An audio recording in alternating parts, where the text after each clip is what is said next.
오늘 이렇게 예배 자리에 나오고 그리고 온라인으로 각자의 처소에서 예배를 드리는 우리 모든 지체들을 주님의 이름으로 환영하고 축복합니다. 먼저 제 소개를 다시 한번 해야 될 것 같아요. 혹시나 제 이름을 까먹은 지체들이 있지 않을까 싶어서 제 이름은 박평화입니다. 잘 부탁드리겠습니다. 네, 함께 즐겁게 재미있게 신앙생활 했으면 좋겠습니다. 되게 이게 뭐라 그래야 되죠? 이 넓이가 제가 전에 있던 교회보다 되게 좁아서 조금 살짝 긴장되고 살짝 부담스럽네요.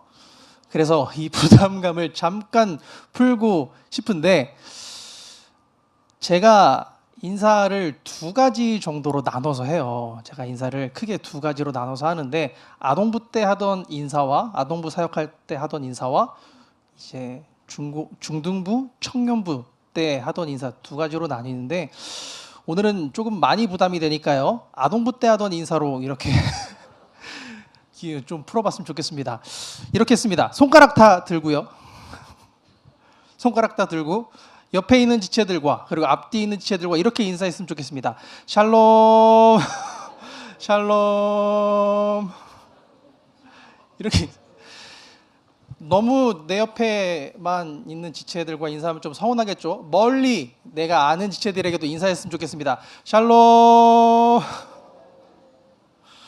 네, 긴장이 풀어지지 않네요. 일단 해보겠습니다. 뭐 어쩔 수 없죠. 일단 최대한 다 한번 해보도록 하겠습니다. 네, 저에게는요 어릴 때 꿈이 하나 있었습니다. 어제 잠깐 저한테 한 이청 엘더 된 우리 하지 마요. 알겠습니다. 형제와 이야기를 잠깐 나누면서 꿈에 대한 이야기를 잠깐 나눴어요. 그러면서 나는 사실 이런 꿈을 가지고 있었어요 라고 이야기를 했었는데 제가 중학교 때였던 것 같습니다. 제가 중학교 때 그런 꿈을 가졌어요. 멋 모를 때 가졌던 꿈입니다. 이제 우리나라가 이제 종교의 자유화가 있잖아요. 종교의 자유가 있잖아요. 그런데 저는 욕심이 있었습니다. 저희 아버지가 목회를 하시고 그러다 보니까 저도 이제 목회의 길을 걸어갈 생각을 하고 있었고 그러다 보니 우리나라 국교를 기독교로 하면 좋지 않을까라는 그런 작은 꿈이 있었습니다. 다시 생각해 보면 정말 말도 안 되는 그런 꿈이긴 했는데요. 그래서 제 나름대로 여러 가지 규칙도 만들었어요. 그때 기준으로 여러 가지 규칙을 만들었는데 뭐 1년에 성경을 한두 번 통독을 하고요. 그리고 매일 자기 전에 그리고 일어나서 이렇게 늘 기도하는 생활을 마음속에 그리고 삶 속에 한번 담아보자 라는 이런 규칙을 만들었는데요. 그때는 그렇게 조금씩 하다 보면 이루어지는 줄 알았나 봅니다. 그래서 뭐 결과는 뻔하죠. 잘 안 됐습니다. 요즘도 힘들게 기도를 하고 있고 조금 귀찮은 것도 이겨내 가면서 기도 생활도 하고 말씀을 보면서 그렇게 살아가고 있습니다. 그런데요, 이런저런 신앙생활을 위해 여러 가지 규칙들을 만들어 놓으니까 내가 믿음 생활을 잘 안 하고 있었구나라는 것을 깨닫게 되더라고요. 기도하는 게 귀찮고 내가 왜 이 시간에 기도를 해야 되지? 라는 그런 것들 때문에 내가 믿음 생활을 잘 안 하고 있었구나를 깨닫게 되더라고요. 그러면서 나는 다시 한번 어떤 꿈을 꾸며 살아가야 하나 이런 고민을 하면서 시간을 보낸 적이 있었습니다. 오늘 우리가 함께 읽어본 말씀은요, 레위기의 말씀이에요. 레위기는 참 어려운 말씀이죠. 대부분 많은 성도님들이요, 그리고 우리 청년들뿐만 아니라 많은 성도님들이 성경을 잘 읽어가다가 레위기에서 막힙니다. 출애굽기 후반부쯤 되면서부터 레위기에서 이제 손을 놓기 시작하는데 그 이유가 여러 가지 있겠죠. 일단은 레위기는 재미가 없습니다. 이 책이 참 재미가 없어요. 다른 책들은 이야기라도 있고 하는데 이야기도 없고 재미없는 책입니다. 그리고 이 레위기는요, 부정적인 단어들도 참 많이 나오는 책이에요. 그래서 조금 읽기가 어렵다라고 하는 사람들도 있었습니다. 그것도 그럴 것이요, 이 레위기라고 하는 책은 하나님의 법들이 기록이 되어 있는 책이죠. 그래서 제사를 지내는 방법, 나병 환자를 대하는 방법, 그리고 먹을 수 있는 것, 그리고 먹을 수 없는 짐승들, 뭐 이런 다양한 법들이 이 레위기라고 하는 책에요 많이 기록이 되어 있습니다. 그래서 조금 딱딱한 책이에요. 때문에 사실 오늘은 레위기 19장 전체를 읽고 싶었는데 너무 길고 딱딱하고 재미없어서 조금만 봉독을 하고 말씀을 조금씩 읽어가면서 어떤 율법들이 있고 어떤 의미들을 가지고 있는지 한번 살펴보려고 합니다. 오늘 우리가 함께 읽은 레위기 19장에서 하나님께서는요 모세를 통해서 이스라엘 백성들을 향해 하나님의 말씀을 전하십니다. 이스라엘 백성들에게 하나님의 법을 알려주고 계신 것이지요. 레위기 19장 3절의 말씀을 함께 보게 되면요 이렇게 기록이 되어 있습니다. 너희 각 사람은 부모를 경외하고 나의 안식일을 지키라. 나는 너희의 하나님 여호와이니라. 하나님께서 이스라엘 백성들에게 먼저 부모를 경외하라 라고 말씀을 하고 계십니다. 부모를 경외하라. 여기서 이제 경외하라 라고 번역된 티라우라고 하는 단어는요 야레라고 하는 단어의 미완료형입니다. 즉 지속적으로 부모를 경외하면서 살아가야 한다라는 것을 말하고 있는 것이지요. 일회성으로 그 기간을 정해놓고 이 정도만 부모를 경외해야지가 아닌 겁니다. 그리고 또 십계명에서 비슷한 계명이 있죠. 내 부모를 공경하라라고 하는 비슷한 계명이 있죠. 여기서 공경하다는 카베드의 단어를 사용했는데 그 단어를 사용한 게 아니라 주로 하나님께 사용하는 야레, 그 경외하다라고 하는 표현을 사용했는데 그 이유는 부모의 권위가 하나님께로부터 났다라는 것을 말하려고 하는 겁니다. 때문에 하나님의 백성들인 이스라엘 백성들은요 부모의 권위가 하나님께로부터 났다라는 것을 기억을 하고 하나님을 경외하듯이 부모를 경외해야 한다라고 말하고 있는 겁니다. 그리고 이어서 레위기 19장 5절과 6절의 말씀을 보게 되면요 이렇게 기록이 되어 있습니다. 너희는 화목 제물을 여호와께 드릴 때에 기쁘게 받으시도록 드리고 그 제물은 드리는 날과 이튿날에 먹고 셋째 날까지 남았거든 불사르라. 이렇게 기록이 되어 있습니다. 화목 제사에 대해서 다시 한번 말씀하고 계신데요. 이 화목 제사는 다른 제사들과는 조금 다른 모습을 가지고 있습니다. 이스라엘에는 여러 제사들이 있죠. 뭐 속죄제, 속건제 등 여러 제사들이 있습니다. 그런데요, 그 중에서 이 화목 제사만이 일반 백성들이 그 예식에 참여해서 고기를 먹을 수 있었어요. 즉 화목 제사만이 백성들의 삶과 밀접한 관계를 가지고 있었습니다. 화목 제사는 말 그대로요 하나님과의 화목과 백성들과의 화목을 위해 드리는 것이었습니다. 하나님께 감사를 고백하고요 그 감사로 인해서 하나님과의 그 화목을 위해 드리는 것이었는데 이 화목제의 특징은 방금 전에도 말씀을 드렸듯이요 내가 지낸 그 제물을 나만 먹는 것이 아니라 이웃들과 함께 먹는 것이었습니다. 이웃과의 화목을 위해서도요 내 이웃과 함께 불러서 같이 먹었어요. 하나님께 드린 제물을 이튿날까지만 먹고 셋째 날에는 불살라야 했습니다. 즉 그러기 전에 이웃들과 함께 나눠 먹으라 였던 거였습니다. 내가 소 한 마리를 제물로 바쳐서 먹었습니다. 그런데 이튿날까지만 먹을 수 있고 그 다음 날에는 불살라 없어져요.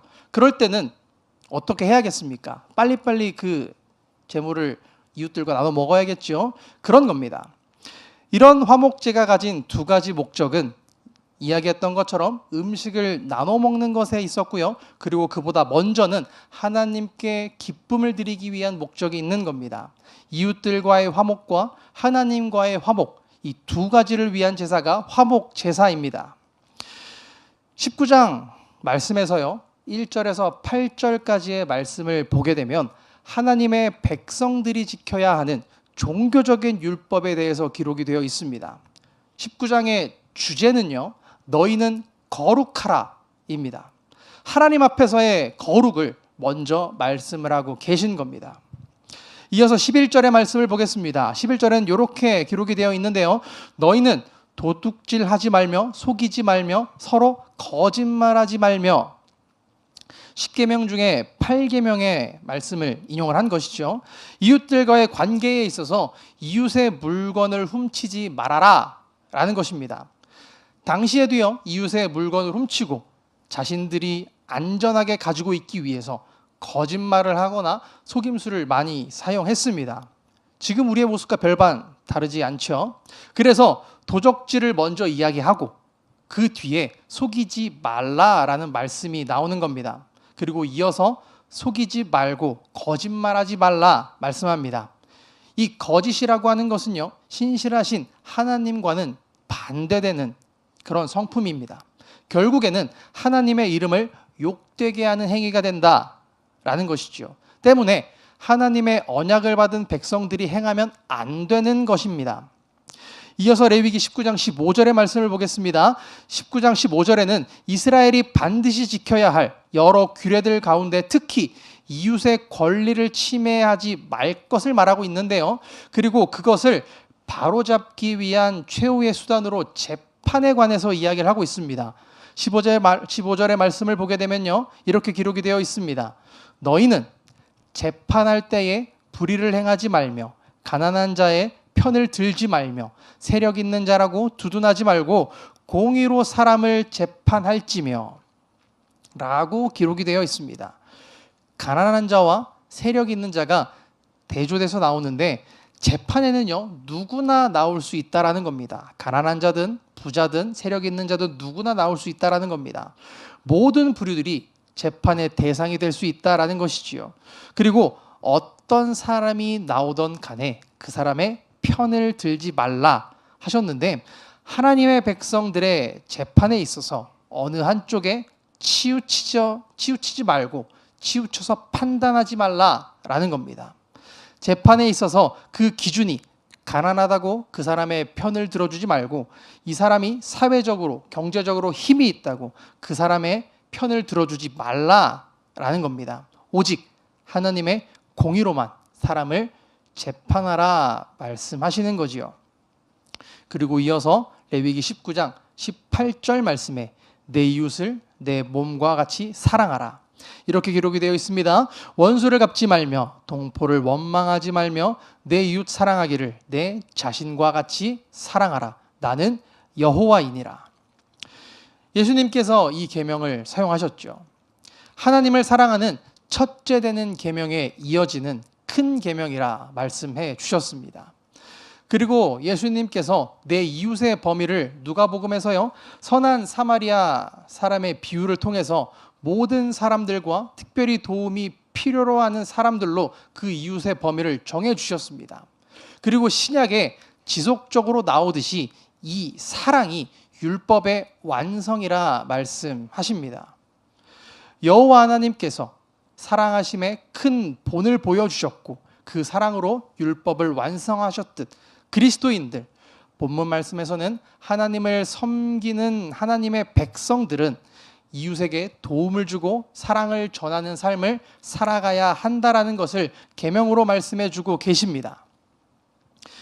여기 18절까지의 말씀은 하나님의 백성들이 지켜야 할 사회적인 율법들 그리고 관계적인 율법들에 대해서 하나님께서 말씀하고 계십니다. 그러면서 관계적인 율법 마지막에 내 이웃을 내 몸과 같이 사랑하라 라고 말씀하고 계십니다. 그리고 이어서 19절부터는 이런 말씀들이 기록이 되어 있습니다. 19절의 말씀은 혼합 금지 규례에 대해서 말씀을 하시고요. 20절의 말씀은 정혼한 여정과의 간음 금지 규례에 대해서 그렇게 하면 어떻게 해야 하는지에 대해서 나와 있습니다. 그리고 23절의 말씀을 보게 되면요. 너희가 그 땅에 들어가 각종 과목을 심거든 그 열매는 아직 할례 받지 못한 것으로 여기되 곧 3년 동안 너희는 그것을 할례 받지 못한 것으로 여겨 먹지 말 것이요 라고 기록이 되어 있습니다. 지금 이스라엘 백성들은요, 척박한 땅에서 그 광야에서 생활을 하고 있습니다. 이 광야에서 생활하고 있는 이스라엘 백성들에게 가나안 땅에 들어가서 그 땅에서 과목을 심거든 이라고 하는 이 말이 그들에게는 굉장히 큰 기대감으로 다가왔을 거예요. 그 땅에서 과목을 심고 3년 동안은 할례를 받지 못한 것으로 여기라고 하셨는데, 할례라고 하는 것은요, 하나님과 백성들의 그 언약의 표징이었죠. 즉 아직 그 나무 열매가 백성들에게 속해 있지 않다라는 것을 의미하는 겁니다. 그리고 4년째에는 거룩한 첫 열매이기 때문에 하나님께 드리고 5년째부터 과실을 먹을 수 있었습니다. 3년간 수확을 금지했던 것은 그 기간을 통해 나무들을 정결하게 하시려고 그러셨던 것 같습니다. 26절에는 또 이렇게 기록이 되어 있습니다. 너희는 무엇이든지 핏째 먹지 말며 점을 치지 말며 술법을 행하지 말며 라고 기록이 되어 있는데요, 문자적으로 해석을 한번 해본다면 피와 함께 먹지 말라, 즉 피를 곁들여서 먹지 말라라는 명령의 말씀인 겁니다. 피를 먹지 말아야 할 뿐더러 피가 배어있는 고기도 먹지 말라라는 겁니다. 왜냐하면요, 피에는 생명이 있다 믿었습니다. 그래서 피가 새어나가면 부정하다라고 해서 따로 떨어져서 거하다가 일정 기간이 지나서 다시 정결해지면 돌아와서 함께 살 수 있었습니다. 피에는 생명이 있었습니다. 그래서 그 생명의 소중함을 강조하는 것뿐 아니라 생명의 창조주 되시는 그 하나님에 대한 경외를 더 깊이 인식시키는 명령의 말씀인 거지요. 그리고 당시 이방인들은 산에서 우상에게 제사를 지내고요, 피를 먹는 풍습이 있었다고 합니다. 그렇기에 하나님께서는 이방인들과 구별돼서 그 거룩함을 유지하라라는 말씀으로 다시 한번 반복하시면서 19장에 말씀을 하고 계신 겁니다. 그 뒤에도요, 어떤 말씀이 나오냐면 신접한 자와 박수를 빚지 말고 거류민이 땅에 같이 있으면 그들을 학대하지 말고 재판할 때에 있어서 저울을 속이지 말고 등등 여러 규례들을 말씀을 하고 계십니다. 이스라엘 백성들이 거룩을 위해 지켜야 할 일상에서의 생활율법에 대해서 말씀해주고 계십니다. 그리고 레위기 19장 37절 마지막 절에 이렇게 기록이 되어 있습니다. 너희는 내 모든 규례와 내 모든 법도를 지켜 행하라. 나는 여호와이니라. 마무리하시면서 규례들을 지킬 것을 말씀해주고 계십니다. 19장의 말씀을 다시 한번 되돌아보면요, 하나님의 백성들이 지켜야 할 종교적인 율법을 먼저 기록을 하시고, 그리고 그에 이어서 사회적이고 관계적인 율법들에서 말씀해주고 계십니다. 그리고 백성들이 살아가면서 지켜야 할 일상에서의 율법에 대해서 말씀을 해주고 계십니다. 그럼 왜 하나님께서는 이렇게 구분해서 율법을 말씀해 주셨을까? 그리고 한두 개도 지키기 힘든 이 율법을 왜 이렇게나 많이 지키라고 말씀을 하셨을까? 이 율법들을요, 다시 한번 살펴봐도요, 아무리 살펴봐도요, 우리가 과연 이 율법을 당시 이스라엘 백성들이 잘 지킬 수 있었을까 생각이 들더라고요. 레위기 19장의 주제는 앞에 잠깐 말씀을 드렸듯이요, 너희는 거룩하라입니다. 거룩이라고 하면요, 구별됨을 이야기를 해요. 무엇에서의 구별됨이냐? 죄에서의 구별됨입니다. 죄로부터 분리를 거룩이라고 합니다. 죄와는 구별되어 있어야 거룩해지는 거죠. 하나님께서 오늘 보면 2절에 말씀을 하십니다. 너희는 거룩하라. 이는 나 여호와 너희 하나님이 거룩함이니라. 하나님은요, 거룩하십니다. 죄와는 구별되신 분이에요. 그렇지만 우리는 아닙니다. 우리는 방금 율법들을 읽어보면서 조금 느꼈겠지만 죄와 구별될 수 없어요. 우리는 살아가면서 죄를 지으면서 살아갈 수밖에 없단 말이죠. 그렇다면 이 율법은 무슨 의미가 있을까? 오늘 말씀 2절에 너희는 거룩하라 라는 이 명령을 원문 그대로 해석을 하면요, 너희는 거룩하게 되어라 라는 말씀입니다. 이것이 무엇이냐면요, 인간이 본질적으로 거룩하지 않다라고 하는 것을 하나님께서도 아신다라는 거예요.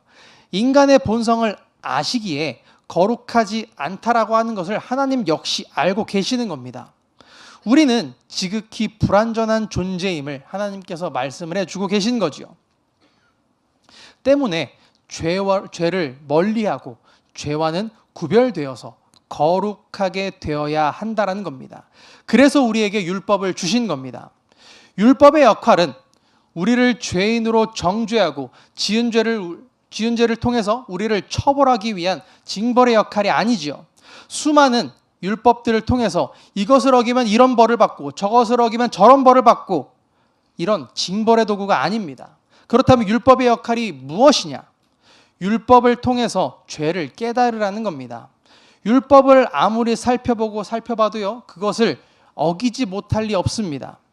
분명 이스라엘 백성들도 살아가면서 많은 것들을 어기며 살아갔을 거예요. 그러니 무엇이 죄인지를 깨닫고 그 죄와 멀어지라는 겁니다. 율법의 역할은 징벌이 아니라 죄를 깨닫게 해주는 역할인 거예요. 그리고 율법을 통해 죄가 무엇인지 깨달았기에 그 죄와 멀어지라는 겁니다. 죄와 멀어져서 하나님과 가까워지라는 거예요. 갈라디아서 3장 24절에 보면 이렇게 기록이 되어 있습니다. 이같이 율법이 우리를 그리스도께로 인도하는 초등 교사가 되어 우리로 하여금 믿음으로 말미암아 의롭다함을 얻게 하려 함이라. 율법은 우리를 하나님의 곁으로 인도하는 역할을 하는 겁니다.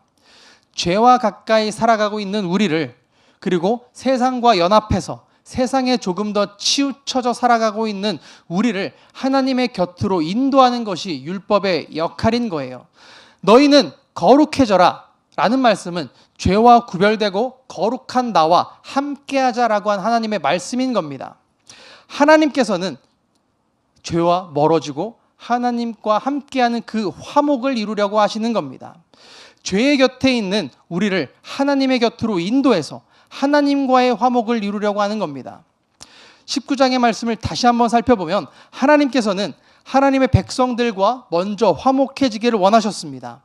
하나님과 그 백성들이 지켜야 할 종교적인 율법들을 통해서요, 죄와 멀어져서 하나님과 더욱 가까워지고 하나님을 더욱 사랑하기를 원하셨습니다. 하나님과의 화목을 먼저 이루기를 원하셨습니다. 그리고 하나님의 백성들이 지켜야 할 사회적이고 관계적인 율법들을 통해서 하나님이 만드신 그 모든 지체들이 서로 화목을 이루기를 원하셨습니다. 그리고 우리가 살아가면서 우리의 삶에서 지켜야 하는 율법들을 통해서 하나님과 이웃 모두와 화목해지기를 원하셨습니다. 이 화목은요, 하나님의 꿈입니다. 하나님과 우리가 화목해지고 우리 모든 이웃들이 서로 화목해지는 것이요, 하나님의 꿈인 거예요. 레위기는 하나님의 백성이 되는 규칙들과 말씀이 담겨져 있는 책입니다. 하나님의 뜻이 담겨 있는 책이 레위기인 겁니다. 그 하나님의 뜻이 담긴 이 율법을 예수님께서 잘 요약을 해주셨는데요. 마태복음 22장 37절에서 40절의 말씀을 보면 이렇게 기록이 되어 있습니다. 예수께서 이르시되 내 마음을 다하고 목숨을 다하고 뜻을 다하여 주 너의 하나님을 사랑하라 하셨으니 이것이 크고 첫째 되는 계명이요 둘째도 이와 같으니 내 이웃을 내 자신같이 사랑하라 하셨으니 이 두 계명이 온 율법과 선지자의 강령이니라. 온 율법은요, 이 두 가지로 요약이 될 수 있습니다. 하나님을 사랑하고 이웃을 사랑하라고 하는 그 말씀으로 요약이 될 수 있습니다. 하나님의 뜻은 우리 모두가 죄와는 멀어져서 하나님을 사랑해서 하나님과 화목해지고 이웃을 사랑해서 이웃과 화목해지는 그것이 하나님의 뜻이고 하나님께서 원하시는 하나님의 꿈인 것입니다. 그리고 그 하나님의 꿈이 이루어지는 바로 그곳이 하나님의 나라가 될 것입니다. 그 하나님은 우리에게 모든 것을 주셨습니다. 그 하나밖에 없는 그 아들 예수 그리스도까지 우리에게 주셨습니다. 왜요? 우리와 화목을 이루기 위해서 하나님께서는 우리에게 그 아들 예수 그리스도를 보내주셨습니다. 이 놀라운 사랑을 기억할 수 있는 우리들 되기를 바라겠습니다. 지금 우리는요, 대림절을 보내고 있죠. 이제 말씀하셨던 것처럼 수요일이 되면 예수 그리스도께서 이 땅에 찾아오신 그 성탄절을 우리가 기다리고 있습니다. 그럼 우리는 왜 예수를 기다릴까? 왜 예수가 이 땅에 찾아오셨을까? 로마서 10장 4절의 말씀입니다. 그리스도는 모든 믿는 자에게 의를 이루기 위하여 율법의 마침이 되시니라. 로마서 13장 10절의 말씀입니다. 사랑은 이웃에게 악을 행하지 아니하므로 그러므로 사랑은 율법의 완성이니라. 요한일서 4장 9절에서 10절 말씀입니다. 하나님의 사랑이 우리에게 이렇게 나타난 바 되었으니 하나님이 자기의 독생자를 세상에 보내심은 그로 말미암아 우리를 살리려 하심이라. 사랑은 여기 있으니 우리가 하나님을 사랑한 것이 아니요 하나님이 우리를 사랑하사 우리 죄를 속하기 위하여 화목제물로 그 아들을 보내셨음이라. 잊지 않았으면 좋겠습니다. 화목을 먼저 이루려고 하신 분은 하나님이십니다. 율법을 통해 죄와 멀어지고 하나님을 사랑하고 이웃을 사랑하게 하신 분은 하나님이십니다. 그 죄의 연결고리를 끊고 우리를 하나님과 영원히 함께 하시기 위해 그 아들 예수를 보내셔서 영원한 화목으로 인도하신 분은 하나님이십니다. 그 하나님의 마음을 깨달을 수 있는 그 성탄절을 기다릴 수 있는 우리가 되기를 바라겠습니다. 그 하나님의 마음을, 그 뜻을 기억할 수 있는 우리 과천교회 청년 교구 한 사람 한 사람 되기를 소망합니다. 지금 우리는 어떻습니까? 나는 하나님을 사랑하고 있습니까? 하나님과의 그 화목을 위해 나는 무엇을 하고 있습니까? 또 나는 내 이웃을, 내 옆에 있는 이 지체들을 얼마나 사랑하고 있습니까? 이 지체들과 화목을 이루기 위해 나는 무엇을 하고 있습니까? 이 질문에 대한 답은요, 우리가 가장 잘 알 것이라고 생각을 합니다. 지금 내가 얼마나 하나님을 사랑하고 있는지, 그리고 내가 얼마나 내 이웃을 사랑하고 있는지 내가 가장 잘 알고 있을 겁니다. 하나님의 뜻을 알았다고 해서, 하나님의 꿈을 알았다고 해서 우리의 삶이요 다이나믹하게 변하지 않습니다. 우리의 마음이요 변하지 않아요. 하나님의 뜻대로 살기 위해, 하나님의 말씀대로 살기 위해 우리는요 실천해야 합니다. 때로는 하나님을 외면하고 싶을 때도 있겠죠. 그 마음을 외면하고 싶을 때도 있을 겁니다. 이웃 사랑하기를 외면하고 싶을 때도 있을 거예요. 그럴 때 우리는 우리의 죄를 깨닫게 하는 이 레위기의 말씀들이 다시 한번 기억나기를 소망합니다. 이 땅에 찾아오신 예수가 기억나기를 소망합니다. 그래서 다시 한번 우리들의 마음을 돌이키고 하나님의 뜻대로 살아갈 수 있기를 소망합니다. 하나님과 화목한 삶, 이웃들과 화목한 삶을 살아가기를 바라겠습니다. 이렇게 하나님의 뜻을 이루기 위해 노력하는 것을 신앙이라 말하고 싶습니다. 하나님의 뜻을 이루기 위해 노력하는 삶, 하나님의 꿈을 이루기 위해 노력하는 삶, 그 삶의 노력을 신앙이라 말하고 싶습니다. 지금 우리의 신앙은 어디에 있습니까? 지금 나는 하나님과 화목을 이루려고 하고 있습니까?